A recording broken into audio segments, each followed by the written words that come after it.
यह कहानी अखिलेश की है। पढ़ाई पूरी करने के बाद अखिलेश ने एक अच्छी कंपनी में नौकरी शुरू कर दी। अखिलेश की नौकरी लगते ही उनके घर शादी करने के लिए लोग आने लगे। माता पिता ने भी एक अच्छी और सुशील लड़की देखकर शादी तय कर दी। अखिलेश अपनी पत्नी और माता पिता के साथ सुखी जीवन व्यतीत कर रहा था। शादी के करीब 2 साल बाद अखिलेश के घर एक खूबसूरत कन्या ने जन्म लिया। बहुत दिनों बाद घर में नन्हा मेहमान आया था। इस कारण पूरे घर में खुशियों का माहौल बन गया था। छोटी बच्ची के जन्म लेते ही अखिलेश और उसके जॉब में प्रमोशन मिल गया, लेकिन साथ ही उसका ट्रांसफ़र भी हो गया। अखिलेश अपने माता पिता की इकलौती संतान था। उसकी वजह से वह अपने माता पिता से दूर जाकर कोई काम नहीं करना चाहता था। अखिलेश ने कई बार अपने माता पिता को साथ चलने के लिए कहा, लेकिन पिता ने पैतृक घर छोड़ने से इनकार कर दिया। अतः अंत में अखिलेश अपनी पत्नी और बिटिया के साथ शहर चला आया और अपनी जॉब करने लगा। जब अखिलेश की आमदनी बढ़ी तो उनकी ज़रूरतें भी बढ़ी। ऑफिस से घर आने जाने के लिए अखिलेश ने एक बेहतरीन 4 पहिया गाड़ी खरीद ली। कुछ सालों बाद बेटी का दाखिला अच्छे स्कूल में करा दिया। धीरे धीरे अखिलेश ने अपने घर में सुख सुविधाओं के सारे साधन उपलब्ध करा दिया। घर में हर तरफ खुशियाँ ही खुशियाँ थी। महीने 2 महीने पर अखिलेश अपनी पत्नी और बेटी के साथ गांव जाकर अपने माता पिता से भी मिलता। माता पिता की जरूरत का सारा सामान मुहैया कराकर वापस नौकरी पर लौट जाता था। अखिलेश ने गांव के आसपास के दुकानदार, मेडिकल स्टोर और दूसरी ज़रूरी जगहों पर कह रखा था कि माता पिता के ज़रूरत के सामान उपलब्ध करवा दे। अतः वह जब भी लौटेगा सभी से मिलने जरूर जाता था। हर तरफ खुशियाँ ही खुशियाँ थी। पड़ोसियों को उनके घर से हंसी और खुशी की बातें ही सुनाई दिया करती थी। अतः कुछ लोगों को जलन भी हुआ करती थी। एक दिन की सुबह अखिलेश को उसके ऑफिस से फ़ोन आया। बातचीत के दौरान अखिलेश काफ़ी परेशान नज़र आ रहा था। पत्नी रेणु ने पति के परेशान होने का कारण पूछा। अखिलेश ने रेणु की बातों को यह कहकर टाल दिया कि ऑफिस में बहुत ज़रूरी काम है, अतः मैं तुरंत ऑफिस जा रहा हूँ, शाम को लौटता हूँ, तब बातें होंगी। ऐसा कहकर अखिलेश अपनी गाड़ी निकालता है और तेज़ी से चला जाता है। रास्ते में जाते समय गाड़ी की तेज़ गति के कारण वह अपनी गाड़ी का संतुलन खो बैठता है, जिसके कारण गाड़ी की दुर्घटना हो जाती है। दुर्घटना इतनी घातक होती है कि उसी स्थान पर उसकी मृत्यु हो जाती है। अब एक एम्बुलेंस आकर घर के सामने खड़ी हो जाती है।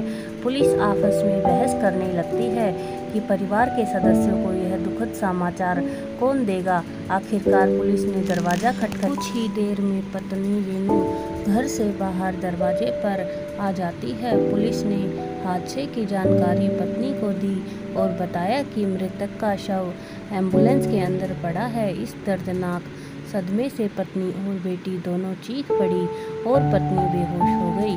दोनों ने सपने में कभी कल्पना भी नहीं की थी कि एक दिन ऐसा भी आएगा जिसका सामना उन्हें करना पड़ेगा, इस प्रकार करना पड़ेगा। कुछ हफ्ते बाद ही पड़ोसियों ने देखा कि उसी घर के सामने एक बड़ी लॉरी रुकी है। यह लॉरी स्थानीय फर्नीचर की दुकान से आई थी। लॉरी में सवार लोगों ने एक सोफ़ा सेट, डाइनिंग टेबल, एक अलमारी और यहाँ तक कि एक डबल बेड भी ले लिया। पड़ोसी समझ चुके थे कि यह जितना भी सामान है यह आसान किश्तों में जमा करने वाली योजना से लिए गए होंगे। इस घटना के कुछ हफ्ते बाद ही पड़ोसियों ने एक और नज़ारा देखा। 4 हट्टे-कट्टे गुंडे जैसे दिखने वाले आदमी विधवा के घर आए। यह विधवा, जो अब शायद ही कभी पड़ोसियों को दिखती थी, आज वह कुछ अजनबी आदमियों से बात कर रही थी। उन 4 हट्टे-कट्टे लोगों ने उसे एक कागज़ का टुकड़ा दिखाया। दूर से देखने पर वह कोई पत्र जैसा दिखाई दे रहा था। उन 4 लोगों ने उसके पति की कार की की तरफ इशारा किया। विधवा पत्नी ने कार की चाबी उन लोगों को दे दी और फिर घर के अंदर चली गई और दरवाज़ा अंदर से बंद कर लिया। उन चारों ने गाड़ी को थोड़ा सा धक्का लगाकर स्टार्ट किया और उसे लेकर चले गए। पड़ोसियों ने अनुमान लगाया कि ये चारों किसी फाइनेंस कंपनी से आए होंगे। हो सकता है कि आखिरी की कुछ किस्तें जमा न हुई हों, जिसके चलते वे गाड़ी लेकर चले गए हों। कुछ दिनों के बाद विधवा को अखबार वाले से बात करते सुना गया। बेचारी इतनी दुबली हो गई थी कि अब उसे पहचानना मुश्किल हो रहा था। जिसने भी उसे पहले कभी देखा था, यदि दोबारा देख लेता तो उसका हृदय फट जाता।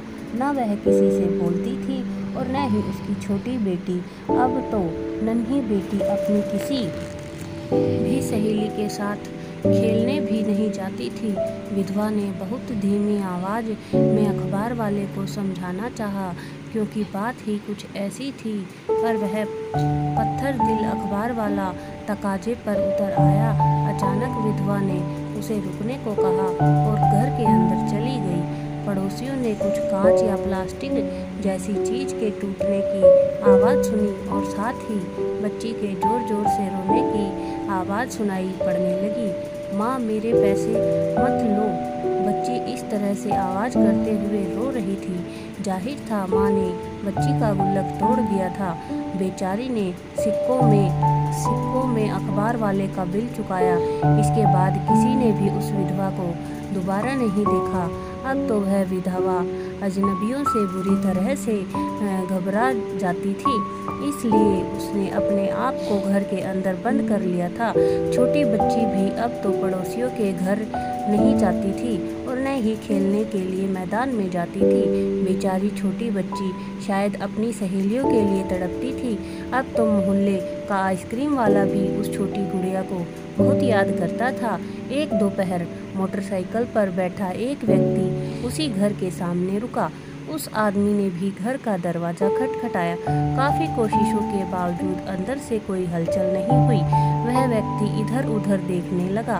उसने देखा पड़ोसियों की कई जोड़ी आंखें उसे घूर रही थी। सारे पड़ोसी एक स्वर में हाथ हिलाकर कह रहे थे, घर में कोई नहीं है।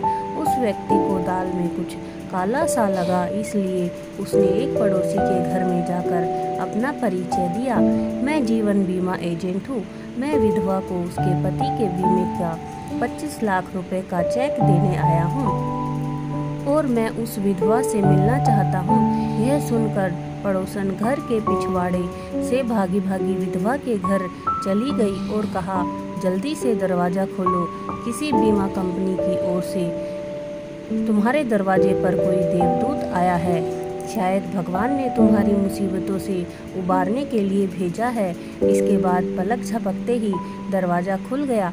एजेंट को अपनी आंखों पर भरोसा नहीं हो रहा था कि यह वही महिला है जिससे वह 1 साल पहले मिला था। अब तक घर के बाहर पड़ोसियों की भीड़ लग गई थी। एजेंट ने कहा, अब आप यह मत कहिएगा कि आप मुझे नहीं जानती। याद है मैंने आपके घर में बैठकर 1 कप चाय पी थी। मैं आपके पति को पॉलिसी बेचना चाहता था, परंतु आपने इसका बार बार विरोध किया था। आप नहीं जानती कि अगले दिन भी मैं आपके पति से मिला था और जीवन पॉलिसी बेची थी। वह पॉलिसी अभी भी जीवित अवस्था में है। क्षमा कीजिए, मैं इतना विलंब करके आया, परंतु मुझे इस दुखद घटना के विषय में कोई जानकारी नहीं थी। आपके पति ने मुझसे कहा था कि इस बीमे की बात आपसे ना बताऊं और इसको राज ही रखूं। आप चिंता ना करें, जाने वाले को तो हम नहीं ला सकते, परंतु अब इन बीमे के पैसों से आप अपनी जिम्मेदारियों से जूझ सकती हैं। दोस्तों, मैं आप सबसे कुछ कहना चाहता हूँ। दोस्तों, हो सकता है कि बीमा खुशियाँ ना दे सके, परंतु बीमा का ना होना खुशियों को जरूर नष्ट कर सकता है। यदि आप जीवन बीमा नहीं करवा लेते हैं तो आपका परिवार हरगिज भूख से नहीं मरेगा, परंतु यदि आप जीवन बीमा करवा लेते हैं तो आपके न रहने की स्थिति में आपके परिवार को आपकी जिम्मेदारियों से और अपनी मजबूरियों से लड़ने में सहायता प्राप्त होगी। मैं आप सभी से निवेदन करता हूँ कि आप एक अच्छी जीवन पॉलिसी करवा लें ताकि आपके परिवार को ऐसी किसी परिस्थिति का सामना न करना पड़े। दोस्तों, यदि आपको कहानी पसंद आई हो तो चैनल को सब्सक्राइब करें, वीडियो को लाइक और शेयर करें। धन्यवाद।